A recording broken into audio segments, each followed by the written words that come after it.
Hi, everybody. This is Norm DeVay, and I'm the Vice President of Marketing here at Copa Health. And this is the Copa Roundup for Friday, May 20th. We are so glad that you're able to join us. I know it's heated up a little bit outside, so I know that we're going to be talking about employee fitness this week, but I just want everybody to make sure that you're staying safe out there in the heat. As things get warmer, just remember you need to carry water around while you're out there. And to that end, we have got the Copa Health Employee Health and Wellness Coach, Michele Spear, joining us again today. Michele, how are you doing? I'm doing very well. And I'm a warm weather person, so I'm okay that it's heating up. I just need to be more cautious about when I get out there and what I do. Yeah, I think a lot of people are okay with the heat. They're just not okay when they get out on Camelback Mountain and they've had, maybe a cup of water with them and they accidentally spilled that, but they're like, oh, let's just keep going. No big deal. But hey, we were talking earlier and I didn't even know this existed, but this month, the month of May, amongst other things, Mental Health Awareness Month is also Global Employee Fitness Month. Can you tell us a little bit about the history of Global Employee Fitness Month? Well, interestingly enough, I didn't know it existed either. So I did a little bit of digging and I did find some information. So I found this on nationaltoday.com. And it says that, of course, health and fitness are essential for everyone, right? However, as we get older and we get into the workforce, we have families of our own, we tend to put ourselves and our health on the back burner, and exercise is one of those things that takes a back seat, right? So in order to help bring the focus back, the Global Employee Health and Fitness Month was launched in 1989, and it was launched by the National Association for Health and Fitness. That is a nonprofit association that was founded in 1979 by the President's Council on Physical Fitness, Sports, and Nutrition. And I remember way back in the late 70s when physical fitness really became a big thing, and they got a lot of stuff at schools going and that sort of thing. So I learned a lot doing some research for this, so I appreciate the question. So it's really about helping employers know that how important fitness and such is for their employees, and getting everyone to actually spend some time focusing on it. Well, Michele, I'm sure you're aware of this. You've been on several times, and I mentioned you and the work that you do on a fairly regular basis on the Copa Roundup. I think you're integral to the health and wellness of our employees, and so I appreciate that. And we mentioned this earlier, we're heating up in Arizona. It's May, towards the end of May, we're going to be rolling into June. For many people, it's going to be way too hot outside to go out and do exercise. Do you have any suggestions for them? Between COVID and the heat outside, I think a lot of people are just kind of like, okay, I'm going to sit down and watch something on Netflix instead.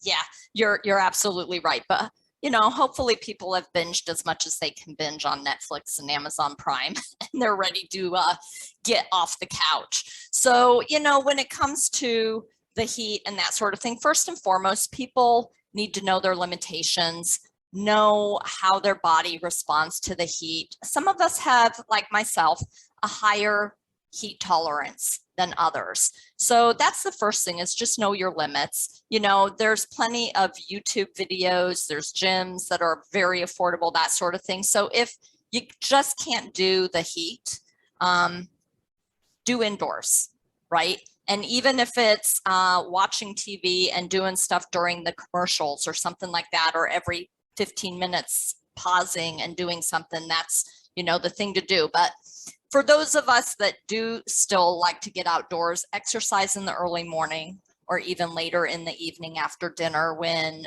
the sun is either not out or not as strong, it's still a little bit cooler. Slow down, right? I know in the heat of summer, I can't go as fast. Maybe I can't go as far. So be okay slowing down, be okay not going as far. Maybe you can even split your exercise. So instead of doing one big thing of exercise, you could split it in the morning and the evening. Of course, like you said, have water with you. Camelback, hydration backpacks, those that I always have one of those when I'm exercising. Hat, right? Sunglasses, sunscreen, very important. I don't know if this will show up, but electrolyte drinks, right? This is one that I use. It's called Power Pack, but there are a lot out there, Emergency, those sort of things. You just mix them with water. And so if you're sweating a lot, it's especially important to replace our electrolytes. I actually found a really cool article on electrolytes, and you know, a lot of people use the Gatorades, the Powerades. There's better than that. I think I prefer the packets. When you make it fresh, it's going to have better efficacy than something that's been sitting in a bottle on a shelf. And also I found a website, an article that had 4 homemade electrolyte recipes. So I will get those posted on CopaNet so people can go out and see what those are, because I'm like, oh, those look pretty good. I would try those. But the 6 electrolytes I just want to share that our body needs are, now of course I lost it. Let me see. It is, well, let's talk about what they do. They balance our blood pH levels. They help maintain our fluid balance, promote proper functioning of the nerve, muscle, heart, and brain cells, and transport nutrients into the cells. So I lost the thing that said what our electrolytes are, but it's calcium, there it is, calcium chloride, magnesium phosphate, potassium, and sodium are the 6 electrolytes. Well, I happen to be one of those people that I sweat at the drop of a hat. In fact, if I drop a hat, I sweat because it takes me a little bit of energy to pick it up. But that's just always the way I've been. When I'm outside, I get red, I get hot, I get sweaty. And I was told once, as long as you're sweating, you're doing okay. It's when you stop sweating that you really have a good chance of getting, whether it's a sunstroke or heat stroke. So, you know, everybody has to be careful with that. And one other thing I want to mention, and this is just something that, you know, I've learned over the years and I've read about. If you happen to go out hiking in this kind of weather, actually in any weather, but in this kind of weather, don't hike alone. You know, never hike alone. Always have somebody there with you. I always remember that the story of that guy, I think it was up in Utah or Colorado, who got stuck, and he was just stuck there and nobody knew where he was, and he had to cut off his arm to, you know, to get back. So, you know, are there other things we should do to prepare for exercise and fitness in the heat of summer? I know you mentioned electrolytes. I know you mentioned water intake, but what else would you say that people should try to consider before working out during the height of the summer? Yeah, and actually, one other thing I forgot to mention while working out, a bandana or cooling towel. We will put this in ice water and roll it up and put it around our necks while we're exercising. It helps tremendously. So that's something else to do. But before exercise, again, it's important to hydrate before you go out. And keep in mind that water, of course, is one way to hydrate, but there are foods that provide hydration as well. Think about foods that are kind of watery, cucumbers, watermelon. Those are the first 2 that come to mind for me. So I would say, you know, just don't go out exercising if you're hungry, right? Because then that's going to impact your performance. So make sure that you've eaten something and that you're doing it again at a time of day that's most ideal for you and how you're going to be able to handle the heat. If you do go out alone, right, if that is just what works best for you, make sure someone knows about how long you'll be. So then, you know, if they don't hear from you, you know, I used to go out and not tell my husband which trail I was going to go hike. And finally, I'm like, I should probably at least let him know what trail I'm doing. So then if I don't come at a decent time, he at least knows where to go look or tell people or what have you. So at least make sure someone knows where you're going and about how long you think you'll be if you do happen to go out and exercise alone. But doing it with someone else is certainly more fun. Yeah, I've gotten so good at letting my wife know where I'm going that even when I walk out to the mailbox, I say, listen, I'm going out to the mailbox. And not that I consider that a hike, but it is going out. So, you know, I'm curious, if you were a travel agent or something, I'd wonder what kind of exotic things you have planned during the summer. But because you do what you do, I'm wondering, do you and Greg have anything fun planned for the summer that is going to involve getting out and enjoying the great outdoors? Oh, that's a good question. You know, we've talked about going to doing a Tucson trip.